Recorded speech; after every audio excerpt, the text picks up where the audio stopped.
nahmaduhu wa nasta'inuhu wa nastaghfiruh wa na'udzu billahi min shururi anfusina wa min sayyiati a'malina may yahdihillahu fala mudhillalah wa may yudlilhu fala hadiyalah. Asyhadu an la ilaha illallah wahdahu la syarikalah wa asyhadu anna Muhammadan abduhu wa rasuluh la nabiyya ba'dah. Ikhwati fillah, hadirin hadirat kaum muslimin dan muslimat yang dimuliakan Allah. Mari kita awali kajian kita dengan memperbanyak ucapan puji dan syukur kepada Allah Subhanahu wa taala. Alhamdulillah sampai pada malam hari ini kita masih sehat, kita masih diberikannya semangat untuk beribadah. Sehingga dengan nikmat iman dan nikmat sehat itulah pada malam hari ini kita bisa berada di rumah Allah yang mulia ini. Mudah-mudahan hati kita semakin tenang, jiwa kita semakin bersemangat untuk dekat dengan Allah Subhanahu wa taala. Mudah-mudahan kita semakin mengerti dengan agama kita, tidak hanya sekedar menjadi ilmu tapi harus diaplikasikan dalam kehidupan keseharian kita. Kita berharap mudah-mudahan umur yang masih tersisa hendaknya senantiasa kita dimudahkan oleh Allah untuk memperbanyak amal saleh. Sama-sama kita juga harus bersalawat dan salam untuk Rasul kita yang mulia Nabi Muhammad sallallahu alaihi wasallam, orang yang sangat kita cintai, orang yang sangat kita rindukan. Tapi cinta dan rindu itu tidak hanya cukup oleh ucapan lisan saja. Bagaimana kita benar-benar serius dalam mencintainya, serius dalam merindukannya. Oleh karena itu perlu bukti-bukti dalam kehidupan keseharian kita. Mudah-mudahan Allah Subhanahu wa taala senantiasa memudahkan kita untuk taat, untuk istiqamah berada di atas sunnahnya sampai akhir hayat nanti. Dan mudah-mudahan kita bisa mendapatkan syafaat dan pertolongan dari beliau di hari mahsyar yang tentu saja atas izin Allah Subhanahu wa ta'ala. Amin, amin ya rabbal alamin. Ikhwati fillah, ma'asyaral hadirin wal hadirat, rahimani Allahu wa iyyakum. Tema kita pada malam hari ini adalah cinta tak sekedar pengakuan. Ini cinta yang dimaksud adalah cinta kita kepada Rasulullah sallallahu alaihi wasallam. Kita sekarang berada dalam bulan di mana banyak orang yang mengklaim bahwa mereka adalah cinta Nabi. Mereka adalah orang-orang yang mencintai dan merindukan Rasulullah sallallahu alaihi wasallam. Karena sebagian ulama mengatakan bahwa bulan inilah dulu beliau dilahirkan. Walaupun tidak ada kesepakatan di kalangan para ulama tentang kapan lahirnya Rasulullah sallallahu alaihi wasallam. Ada yang bilang bulan selain daripada bulan Rabiul Awal. Ada yang bilang Ramadan, ada yang bilang bulan Rabiul Awal. Memang yang mengatakan bulan Rabiul Awal berbeda pula tanggalnya. Yang lebih disepakati itu justru adalah hari wafatnya atau bulan wafatnya. Itu dapat disepakati oleh para ulama, itu adalah pada bulan Rabiul Awal. Itu lebih mudah untuk disepakati. Karena biasanya kalau tokoh-tokoh itu, orang-orang yang terkenal itu lebih disepakati hari wafatnya daripada hari lahirnya. Kenapa demikian? Karena ketika dia lahir, orang belum tahu dia itu akan menjadi siapa, akan menjadi apa. Sehingga tidak terlalu dihiraukan. Tapi pada saat dia meninggal, orang sudah tahu siapa dia. Sehingga lebih dikenang. Nah, oleh karena itu, lebih disepakati wafatnya Rasul pada bulan Rabiul Awal daripada lahirnya. Terlepas dari itu semua, kita penting memang untuk kembali mengingatkan diri kita sendiri dengan sejauh mana kita mencintai beliau dan apakah cinta kita hanya sekadar ucapan lisan atau benar-benar mencintainya. Saya ingin mengawali dengan kisah cinta. Kisah cinta yang dimaksud adalah para sahabat bagaimana mereka membuktikan cintanya kepada Nabi. Bahkan yang membuktikan cinta kepada beliau bukan hanya sahabat, bahkan makhluk-makhluk yang lain pun membuktikan cintanya kepada Rasulullah sallallahu alaihi wasallam. Tentu saja catatan sejarah dihiasi oleh kisah-kisah cinta itu. Saya ingin mengambil contoh saja satu atau dua. Ada satu catatan sejarah yang disebut dengan Yaumur Raji'. Yaumur Raji' itu adalah nama sumber air yang dimiliki oleh kabilah Huzail yang ada di Arab ketika itu. Kabilah Huzail, dia punya sumber air yang namanya Ar-Raji'. Maka disebutlah peristiwa itu dengan peristiwa Yaumur Raji'. Kisahnya adalah kabilah Huzail mengutus utusannya untuk bertemu dengan Nabi sallallahu alaihi wasallam agar utusan itu menyampaikan kepada Rasul supaya diutus beberapa orang sahabat yang menghafal Al-Quran dan yang paham agama supaya mereka bisa mengajarkan mereka agama. Jadi diutuslah utusan itu oleh kabilah Huzail datang menemui Nabi. Sampai di Madinah, utusan itu bilang, ya Muhammad, di kabilah Huzail itu sudah ada di antara mereka yang Islam, tapi mereka belum paham dengan Islam. Tolong utus kepada kami beberapa orang agar dia bisa mengajarkan mereka Islam secara baik. Nabi tanpa ada sedikit pun curiga, padahal Huzail ini keinginannya sebenarnya bukanlah untuk mempelajari Islam. Dia mencoba untuk menipu Nabi dengan cara seperti itu. Dimintanya agar diutus beberapa orang yang paham agama, menguasai Al-Quran supaya bisa mengajarkan orang-orang di sana tentang Islam dan Al-Quran. Diutuslah oleh Rasulullah sallallahu alaihi wasallam 10 orang sahabat yang penghafal Al-Quran, yang banyak di dada mereka Al-Quran, yang mereka sudah banyak menguasai Islam. Karena itu terjadi pada tahun keempat Hijriah, berarti setelah perang Uhud. Tentu sudah banyak di antara mereka yang menguasai agama. Dipimpinlah kelompok yang diutus itu oleh Asim ibn Sabit al-Ansari. Pokoknya ada 10 orang, di antaranya adalah Khubayb al-Ansari dan Zaid ibnu Dathinnah. Berangkatlah mereka ke sana. Ternyata Huzail tidaklah ingin untuk belajar Islam. Ketika mereka sampai di kabilah Huzail, mereka sudah dinanti oleh 200 orang, dan ke 200 orang itu semuanya ahli panah. Ahli dalam memanah. Kalau memanah, kono tuh. Ditunggu oleh 200 itu. Asim ibn Sabit udah mulai curiga. Ini kayaknya nggak benar ini. Ini tujuannya bukan lagi untuk belajar Islam.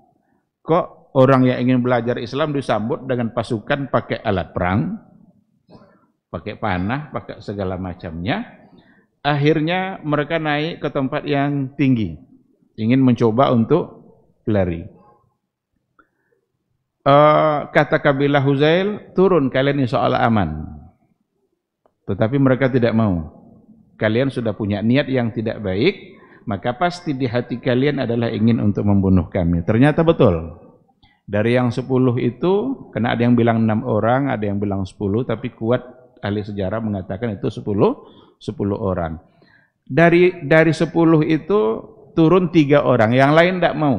Apa kata mereka? Tidak mungkin kami minta perlindungan kepada orang kafir yang durhaka kepada Allah. Karena mereka mengatakan, turun kalian insya Allah aman.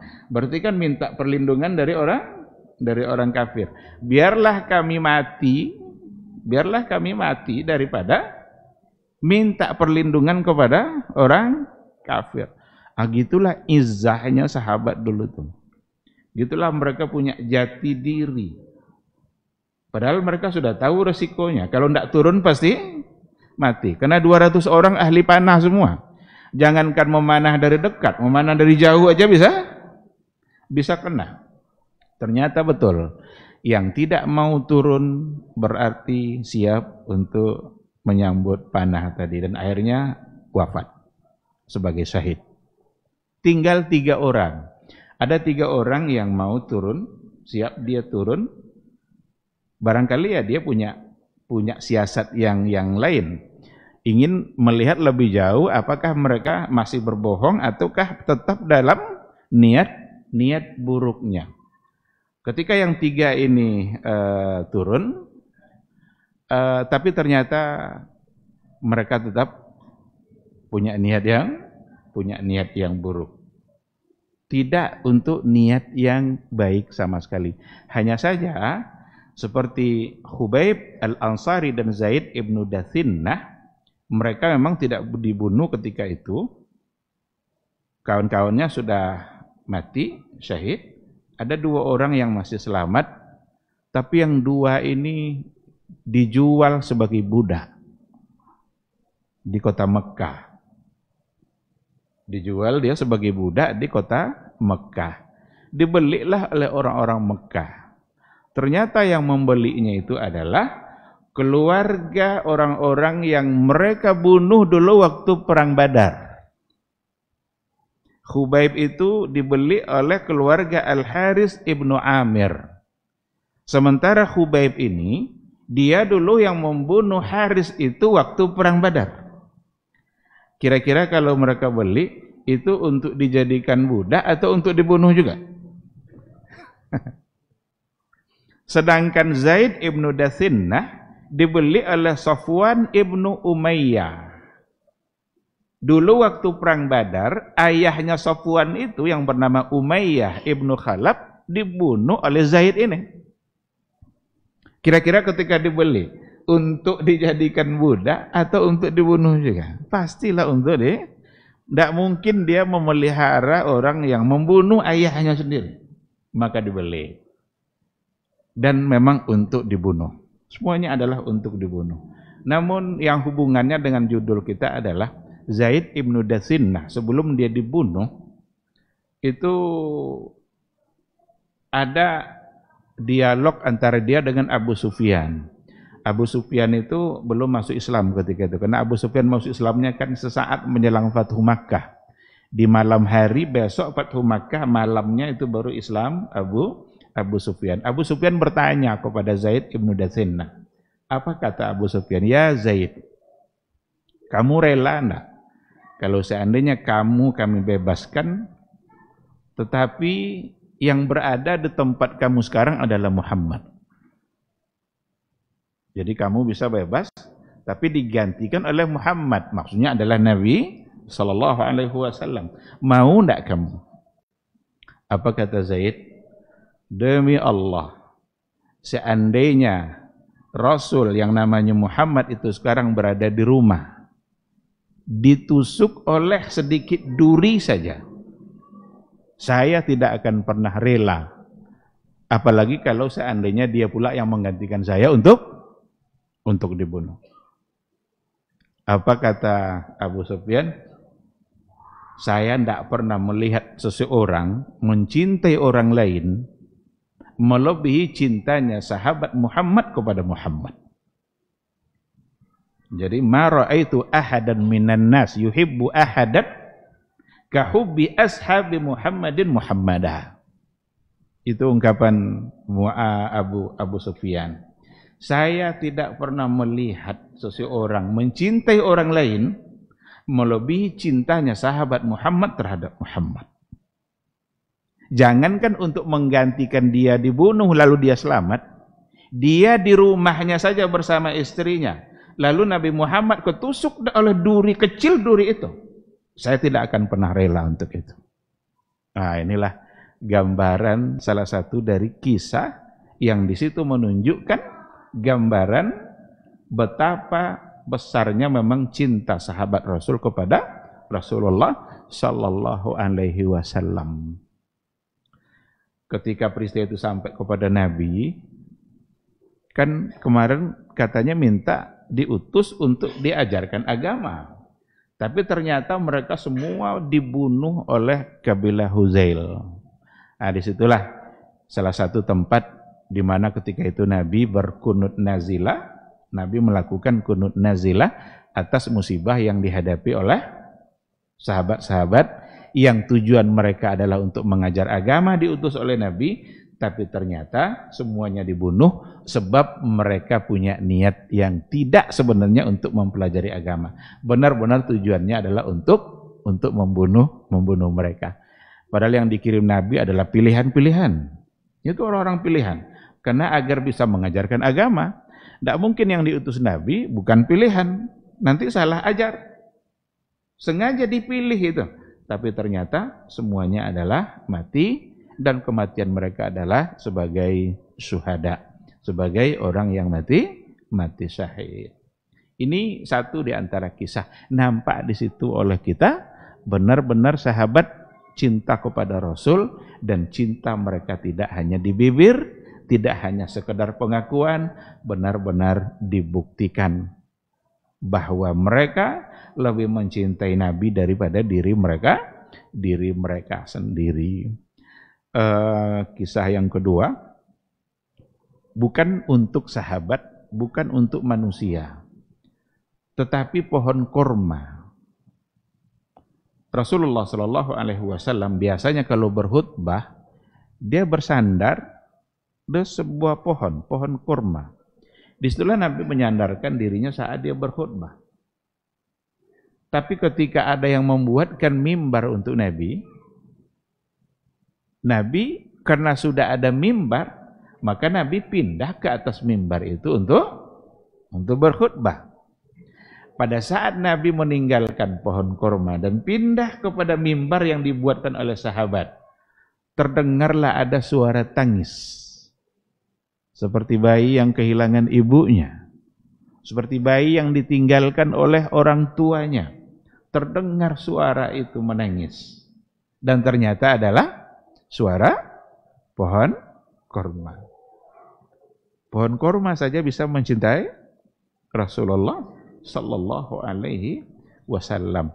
Jangankan orang, jangankan sahabat-sahabat yang hidup pada masa itu.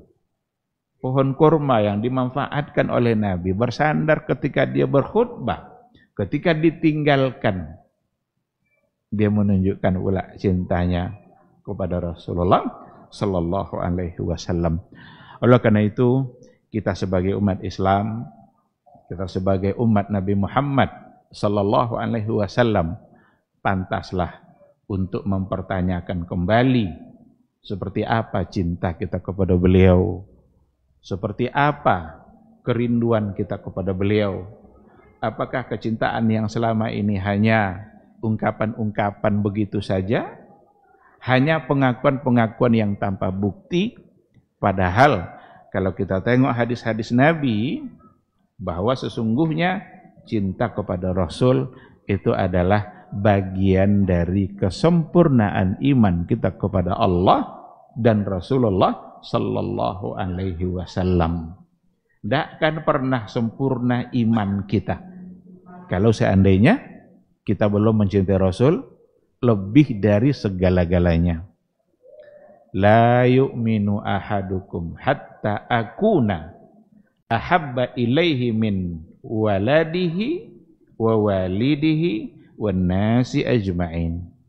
Tidak akan pernah sempurna iman seseorang di antara kalian kalau seandainya dia belum mencintai saya lebih dari cintanya kepada anaknya atau kepada ayahnya atau kepada manusia secara keseluruhan. Ada di antara ulama yang juga memberikan penjelasan, dalam hadis itu kenapa didahulukan anak daripada ayah? Kan sampai dia mencintai saya lebih dari waladihi wa walidihi. Lebih daripada cinta kepada anaknya dan cinta kepada ayahnya. Kenapa di situ didahulukan anak? Seseorang kalau sudah punya anak, dia lebih mencintai anaknya daripada ayahnya sendiri. Kalau dia sudah punya anak, maka secara fakta dalam kehidupan akan lebih mencintai anaknya sendiri daripada orang tuanya. Itu di antara analisa kenapa didahulukan di situ kata waladihi wa walidihi. Tapi intinya anak, ayah, manusia secara keseluruhan, dirinya sendiri harus rasul yang lebih dia cintai. Termasuk dari mencintai dirinya sendiri. Maka itu ujian bagi keimanan. Ujian dari pengakuan bahwa kita mencintai Allah. Apa kata Imam Al-Hasanul Basri? Kata beliau, idda'a nasun mahabbatallah. Manusia-manusia ini sering mengaku-ngaku mencintai Allah.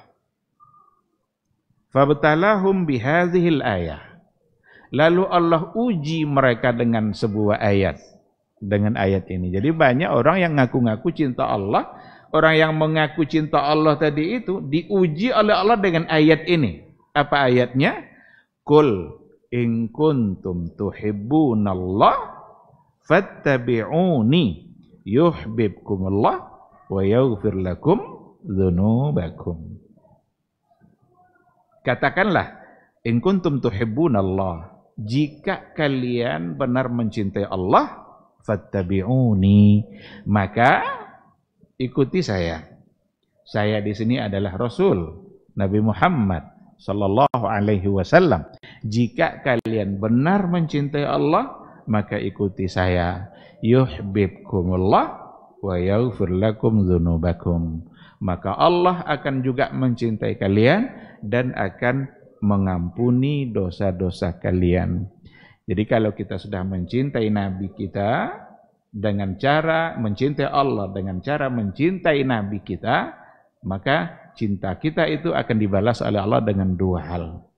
Yang pertama balasannya adalah cinta, Allah mencintai kita juga, dan balasan yang kedua adalah Allah akan mengampuni dosa-dosa kita. Wa yaghfir lakum dzunubakum.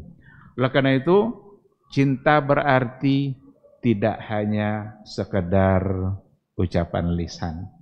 Cinta itu mesti diikutkan dengan fakta dan bukti-buktinya. Maka dalam kitab Mawaqif Imaniyah ditulis oleh Syekh Farid Ahmad Farid, beliau mengatakan bahwa ulama-ulama kontemporer membagi, kalau seandainya benar kita mencintai Rasul, maka kita harus punya adab kepada Nabi. Jadi kalau seandainya kita benar mencintai Rasul, maka kita mesti punya adab kepada Nabi kita, Nabi Muhammad sallallahu alaihi wasallam. Dan adab itu, kata beliau, ulama kontemporer itu dapat membaginya kepada tiga. Adab kita kepada Nabi itu secara garis besar dapat dibagi kepada tiga. Yang pertama beliau mengistilahkannya adalah dengan al-adabul qalbi. Adab yang hubungannya dengan hati. Bagaimana hati kita beradab kepada Rasul? Bagaimana hati kita menghormati Nabi? Bagaimana hati kita memuliakan beliau? Al-adab al-qalbi. Itu adalah dengan cara al-imanu bima jaa bihi wa mahabbatihi. Meyakini semua yang dia bawa. Al-iman bima jaa bihi wa mahabbatihi. Kita imani, percaya dengan apa yang beliau bawa, wa mahabbati, sekaligus mencintainya. Jadi bukan sekedar percaya saja, bukan sekedar yakin saja. Kalau seandainya yakin tapi tidak diikuti oleh mencintai, tidak tumbuh ketaatan kita. Kita yakini, kita imani, dan sekaligus kita cintai. Apapun yang dibawa oleh Rasulullah sallallahu alaihi wasallam. Apa saja? Akidah, ibadah, akhlak, muamalah, semua yang datang dari beliau sebagai sebuah syariat ja'a bihin nabi, yang dibawa oleh nabi kita Nabi Muhammad SAW, kita mesti meyakininya, baik yang datang dari Al-Quranul Karim ataupun yang datang dari hadis-hadis yang keluar dari mulut beliau sendiri atau dari apa yang beliau lakukan. Ya, kita mesti mencintainya dan sekaligus kita mengamalkannya, kecuali untuk hal-hal yang memang dikhususkan untuk Rasulullah sallallahu alaihi wasallam. Oleh karena itu, apapun yang datang dari Nabi itu sebagai sebuah sunnah. Jika memang itu adalah sebagai sebuah sunnatun muttaba'ah, maka harus ada semangat kita untuk mentauladani dan untuk mengikutinya. Terkadang ada di antara sunnah Nabi itu jadi bahan olok-olokan. Ada di antara sunnah Nabi dianjurkan oleh beliau, tapi jadi bahan untuk tertawaan, bahan canda, bahan buang-buang golak. Padahal itu datang dari Rasulullah sallallahu alaihi wasallam. Ada perintahnya. Soal wajib atau tidak wajib itu lain persoalan, tapi ketika ada perintah yang datang dari Nabi, maka tugas pertama kita sebenarnya adalah untuk melaksanakannya. Amalkan, karena itu kan sunnah Nabi. Cinta apa yang bisa kita berikan kepada Nabi kalau untuk hal-hal yang sederhana saja kita tidak siap untuk mengikutinya. Terlepas nanti dari hukum. Kalau hukum ya barangkali bisa berbeda, tetapi semangat orang yang beriman kepada Nabi tidak mengedepankan hukum. Ketika Nabi kita mengatakan sholat itu pakai sutra, itu kan sunnah. Hukumnya lain soal nanti. Tetapi ketika kita mengerjakan sholat, apalagi ketika kita sholat secara sendiri, ketika benar hati kita cinta kepada beliau, kita akan berupaya untuk mengambil sesuatu sebagai sutra. Kenapa? Nabi yang nyuruh. Saat kita melaksanakannya, berarti kita akan pasti diberikan ganjaran kebaikan oleh Allah, karena kita sedang melaksanakan apa yang diperintahkan oleh Rasul kita yang mulia. Ketika Nabi mengatakan al-musbilu finnar, yang isbal itu dalam neraka. Isbal itu memanjangkan pakaian di bawah mata kaki. Kadang jadi bahan olok-olokan. Terlepas dari hukum, saya tidak bicara hukum. Nanti kalau seandainya kita bicara hukum, nanti ada persi-persinya. Oh, itu kan kena sombong, itu kan kena keangkuhan. Karena dulu itu adalah pakaian orang-orang jahiliyah yang kalau di bawah mata kaki itu gambaran dari sebuah kesombongan. Kalau bicara hukum nanti akan ada perdebatan seperti itu. Sekarang sebagai umat Nabi Muhammad sallallahu alaihi wasallam, maukah itu wajib ataukah itu di bawah wajib, atau itu haram ataukah makruh? Orang yang benar-benar mencintai beliau, yang pertama sekali yang ada di hatinya adalah bagaimana mengikuti arahan yang datang dari Rasulullah sallallahu alaihi wasallam. Kadang kan beralasan pula dengan apa yang datang dari Abu Bakar. Ketika Nabi menyampaikan persoalan itu, Abu Bakar kan, ya Rasulullah, bagaimana dengan saya ini? Kebetulan sebelah pakaiannya itu di bawah mata kaki, barangkali ya karena ada kondisi-kondisi tertentu. Apa kata Rasul? Innaka lasta mimman yasna'uhu khuyala. Sesungguhnya engkau wahai Abu Bakar itu tuh bukan karena kesombongan. Abu Bakar sendiri apakah terus-terusan dalam keadaan seperti itu? Enggak, sekali dulunya. Setelah itu Abu Bakar bukan berarti membiarkan pakaiannya. Enggak, ketika itu dia nanya sama Nabi, kok bapak jaga Rasulnya? Itu bukan kamu lakukan karena kesombongan. Tapi setelah itu Abu Bakar sendiri tetap menjaga panduan yang diajarkan oleh Rasulullah Sallallahu Alaihi Wasallam. Pertanyaannya, cinta apa yang akan kita berikan kepada Nabi kita kalau untuk hal yang sederhana itu saja kita tidak sanggup untuk melaksanakan. Banyak hal-hal yang jauh lebih berat daripada itu. Kalau seandainya yang ringan kita tidak bisa, maka yang berat akan lebih susah lagi. Ini hal-hal yang seperti ini. Maka bukan untuk memperpanjang perdebatan, tapi untuk memupuk cinta kita kepada apa yang telah diarahkan kita oleh Rasul kita yang mulia. Satu hal yang perlu dipahami bahwa ketika kita mengikuti panduan Nabi kita, pasti di situ akan ada kebaikan demi kebaikan yang kita dapatkan. Jadi yang pertama, al-adab qalbi. Adab yang hubungannya dengan hati. Ada nanti al-adabu al-qawli. Adab kita kepada Nabi yang hubungannya dengan qaul, dengan perkataan. Apa contohnya? Memperbanyak salawat dan salam. Memperbanyak ucapan salawat dan salam kepada Rasulullah sallallahu alaihi wasallam.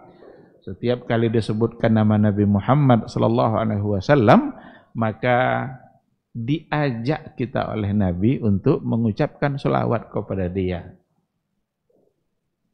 Untungnya tidak untuk Nabi. Untung kita bersalawat itu bukan untuk Nabi. Seandainya semua kita tidak mau bersalawat kepada beliau, inya selamat tidak? Masuk surga tidak? Pasti diampuni tidak dosanya? Berarti tidak tuh inya untung kan? Untungnya untuk kita.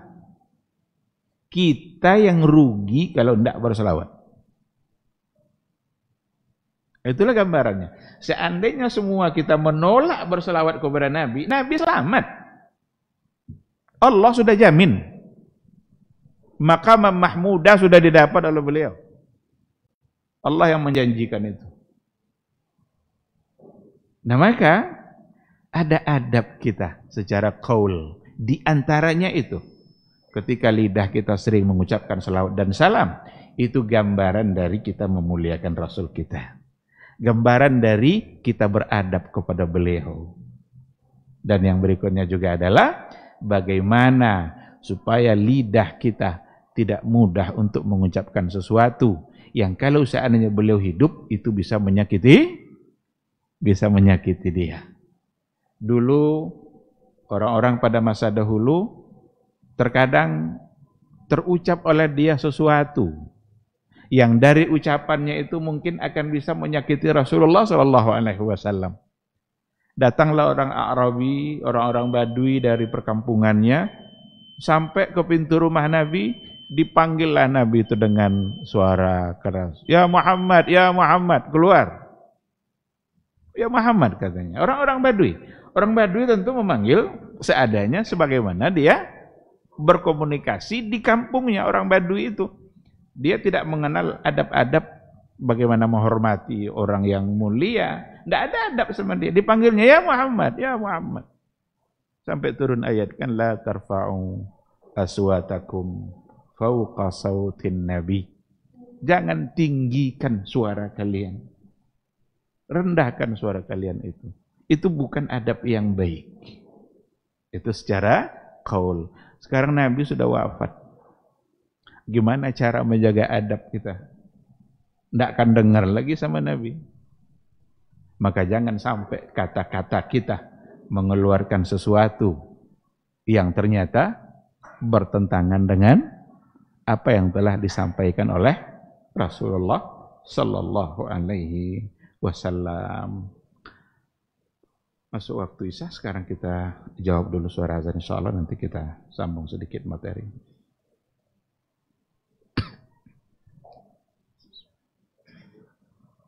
Allahu Akbar, Allahu Akbar.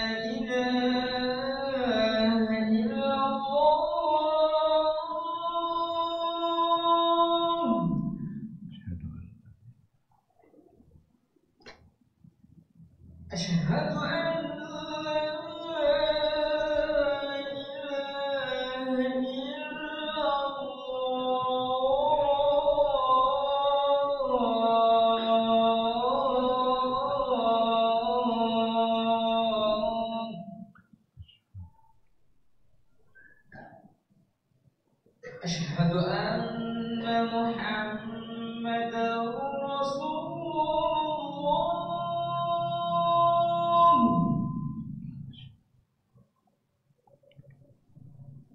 أشهد أن محمدا رسول الله.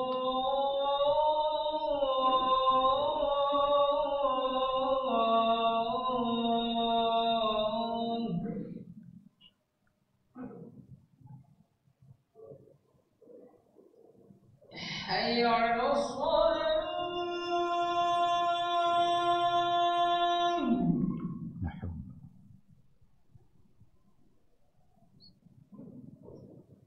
حي على الصلاة.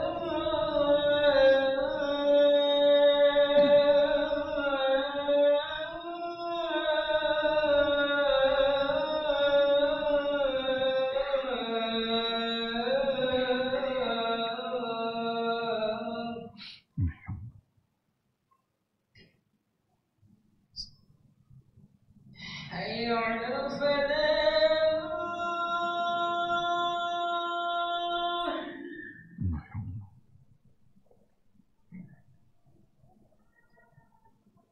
حي على الفلاح.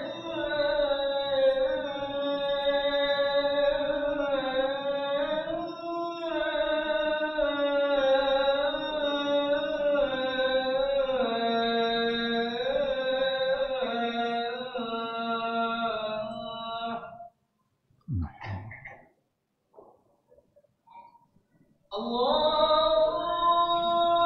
أكبر.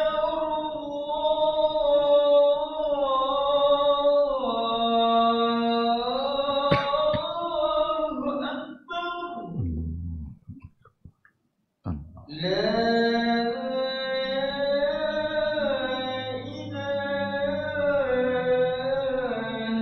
إلا الله.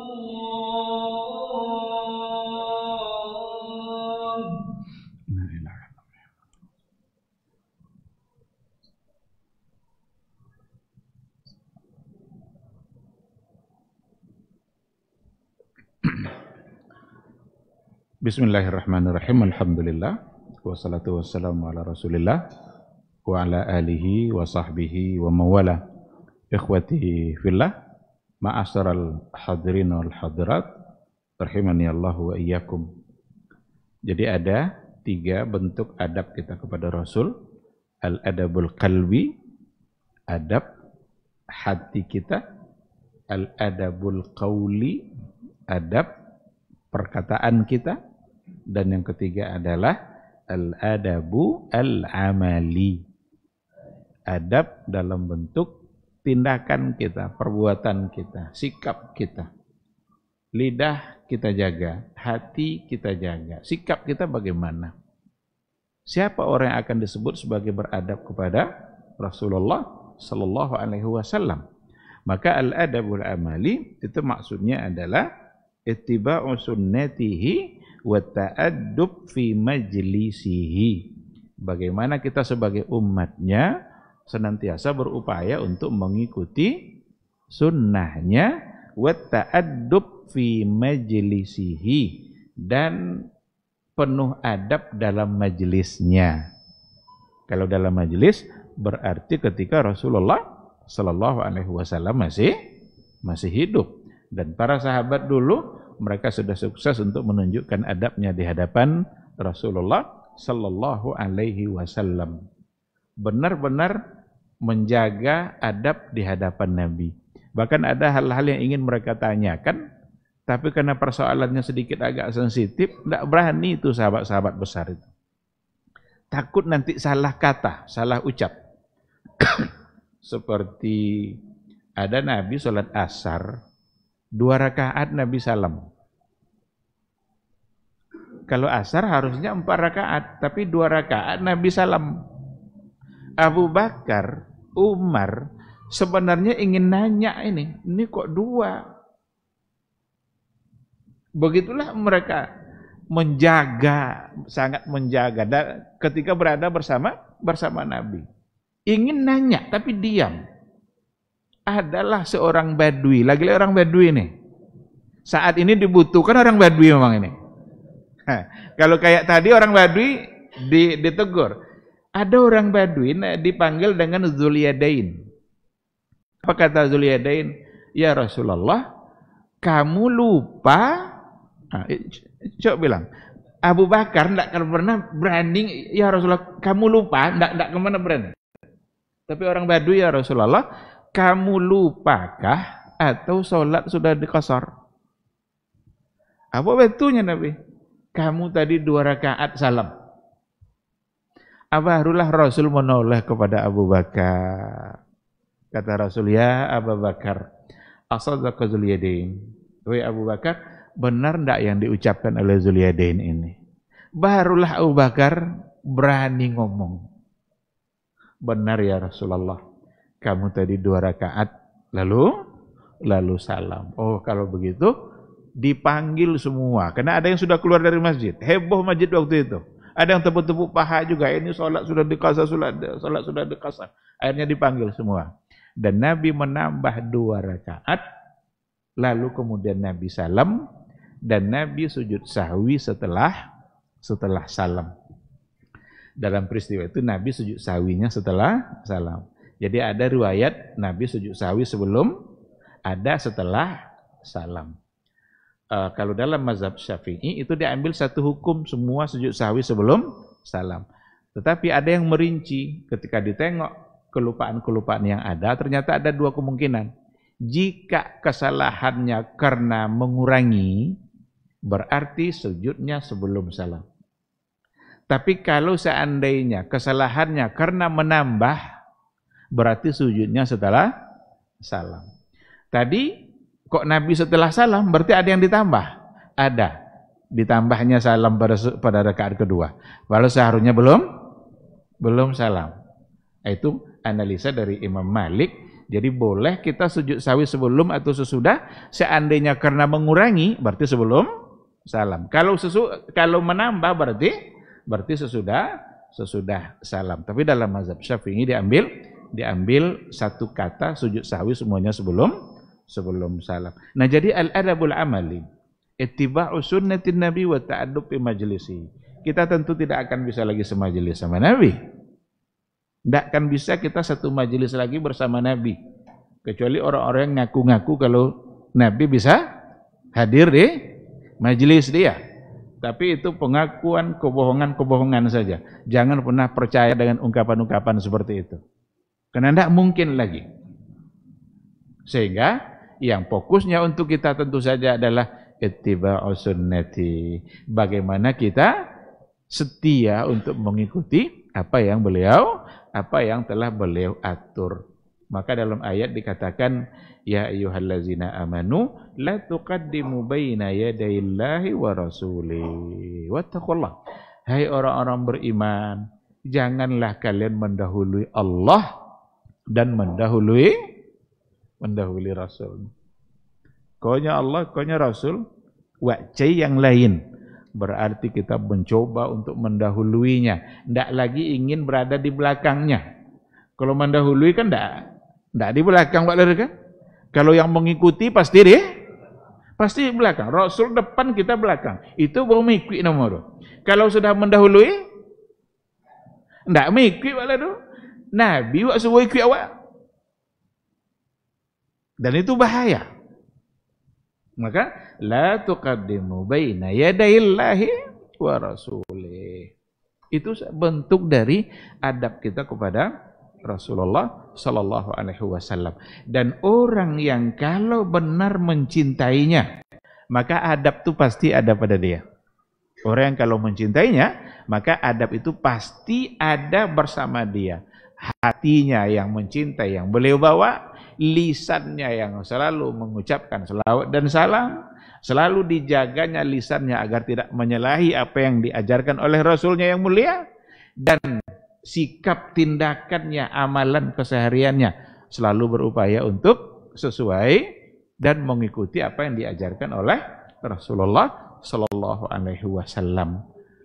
Ketika kita mengaku mencintai Nabi, ingat, ada ndak ini pada kita? Ada ndak adab ini pada kita? Makanya Jangan salah kita dalam mencintai Rasul kita. Jangan salah caranya dalam mencintai Nabi. Cintailah beliau sesuai dengan yang beliau ajarkan cara mencintai. Jangan cintai beliau atau jangan buktikan cinta kita kepada beliau dengan cara kita sendiri. Kalau sudah dengan cara kita sendiri, jangan-jangan cinta kita tidak diterima. Ada orang yang ingin membuktikan cintanya kepada Nabi sambil bergitar-gitar berselawat. Ini berselawat nama tapi sambil melagu, berjoget-joget. Babuik-buik nama selawat macam-macam nama selawat. Selawat apa nama? Berjoget-joget loh, ha? Selawat koplo nama. Selawat macam-macam dikasih nama. Yang disebut la ilaha illallah tapi dengan cara mereka sendiri. Pakai lagu-lagu macam itu. Lagu tu oleh banyak apur makan. Banyak ruto. Lagu lunya apa maksud itu? Bohong kan? Apa ada kata lagu situ? Maka tidak bisa kita membuktikan cinta kita kalau pakai lagu-lagu macam itu. Jangan-jangan cinta kita tidak diterima. Tadi ada bagaimana lisan kita selalu bersalawat.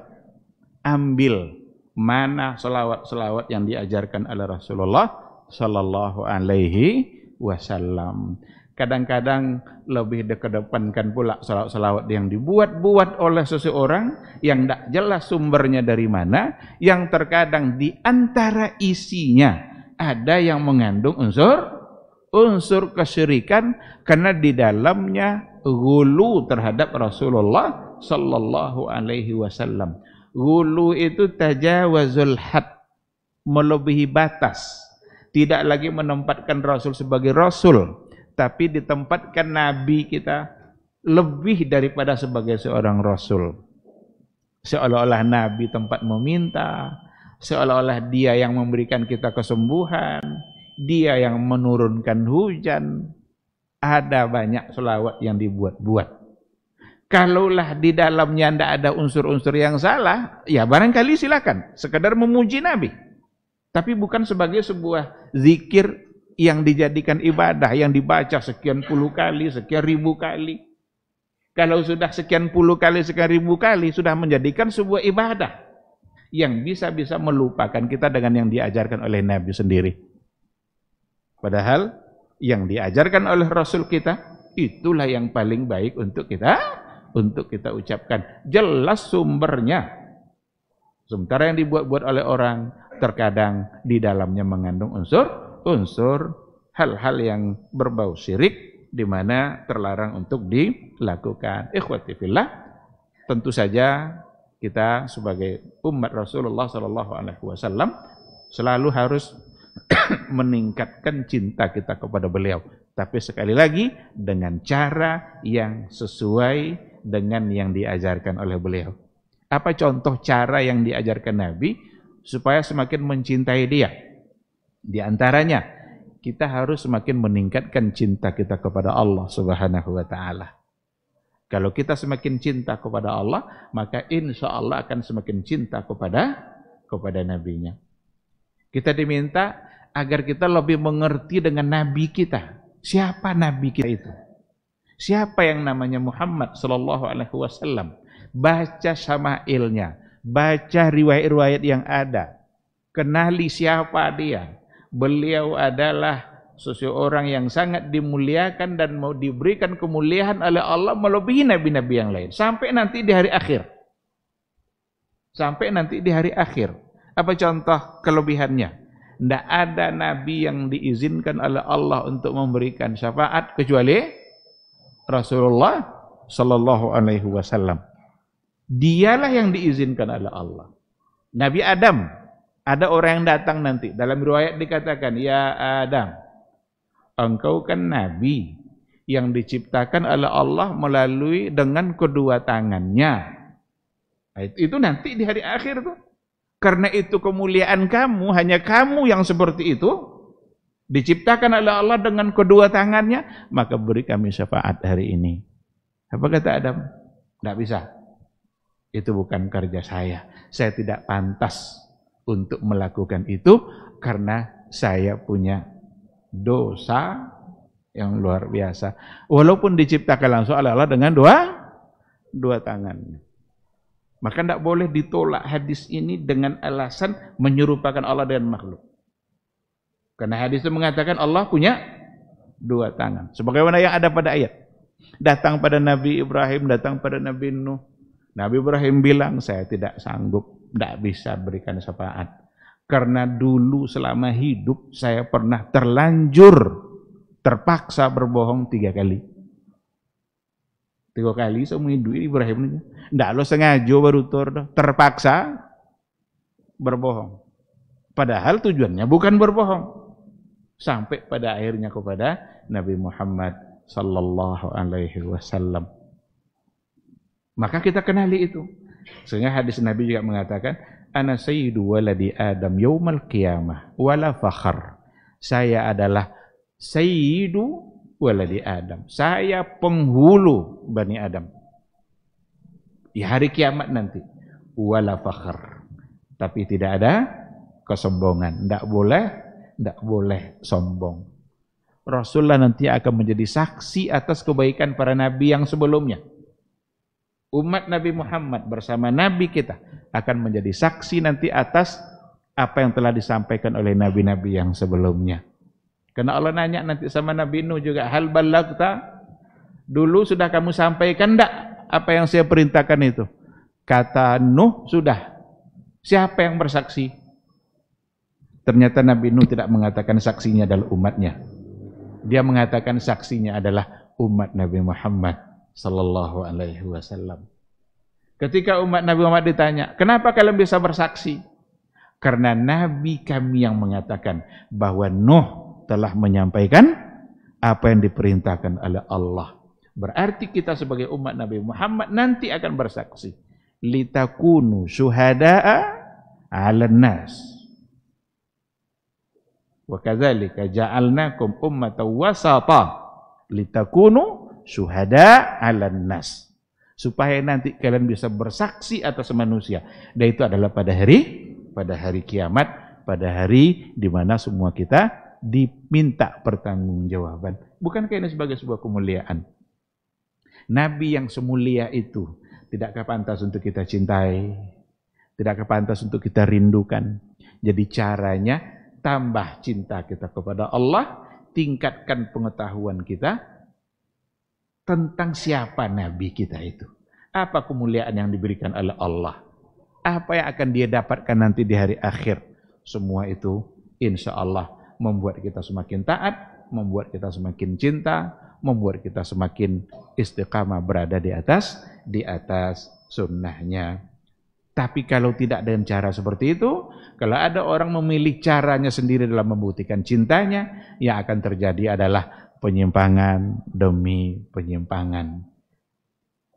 Dengan alasan cinta kepada Nabi, tapi terkadang dia melakukan hal yang terlarang.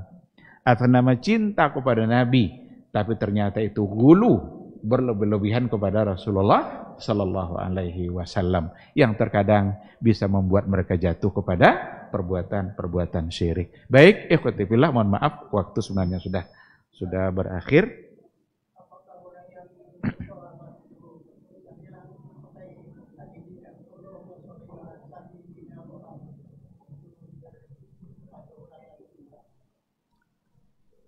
Dulu ada sahabat bertanya kepada Rasulullah sallallahu alaihi wasallam, "Ya Rasulullah, kami sudah tahu bagaimana cara bersalam kepadamu. Tapi tolong ajarkan pula kepada kami bagaimana cara kami bersalawat." Diajarkanlah oleh Rasul kita yang mulia, kalau kalian ingin bersalawat, maka ucapkanlah Allahumma salli ala Muhammad wa ala ali Muhammad. Itu yang diajarkan oleh Rasulullah sallallahu alaihi wasallam. Nah, oleh karena itu, pada saat tasyahud umpamanya, kita bersalawat. Pakai yang diajarkan Nabi ini. Tapi ada nanti saatnya di luar itu. Di luar kita dalam bentuk ucapan secara langsung berselawat. Ketika menyebut nama Nabi, lalu kita sebutkan mungkin Sayyidina wa Habibina, Syafi'ina. Karena itu menunjukkan pengagungan dan penghormatan kita kepada beliau. Maka itu tidak mengapa. Tapi jika dalam bentuk berselawat yang masyru' dalam sebuah ibadah, maka yang paling tepat adalah membaca apa yang telah diajarkan oleh Rasulullah sallallahu alaihi wasallam. Seperti dalam salat yang tadi itu. Maka apa yang diajarkan Nabi itulah yang paling pas untuk kita amalkan. Dan di luar itu kalau kita mau menyebutnya macam-macam tuh, Habibina Muhammad sallallahu alaihi wasallam au syafi'ina, dia yang memberikan syafaat nanti, maka insyaallah tidak mengapa. Wallahu subhanahu wa ta'ala a'lam. Baik, saya kira sampai di sini kajian kita malam hari ini. Mudah-mudahan kita semakin bersemangat untuk membuktikan dan dimudahkan oleh Allah untuk membuktikan cinta kita kepada beliau, dan semoga Allah menerima semua amalan-amalan kita yang apalagi tujuannya adalah benar-benar untuk membuktikan cinta kita kepada Nabi kita yang mulia, Nabi Muhammad sallallahu alaihi wasallam. Jangan pernah mencari cinta dan idola selain daripada Rasulullah sallallahu alaihi wasallam. Terima kasih. Subhanakallahumma wa bihamdika asyhadu an la ilaha illa anta astaghfiruka wa atubu ilaik. Wassalamualaikum warahmatullahi wabarakatuh.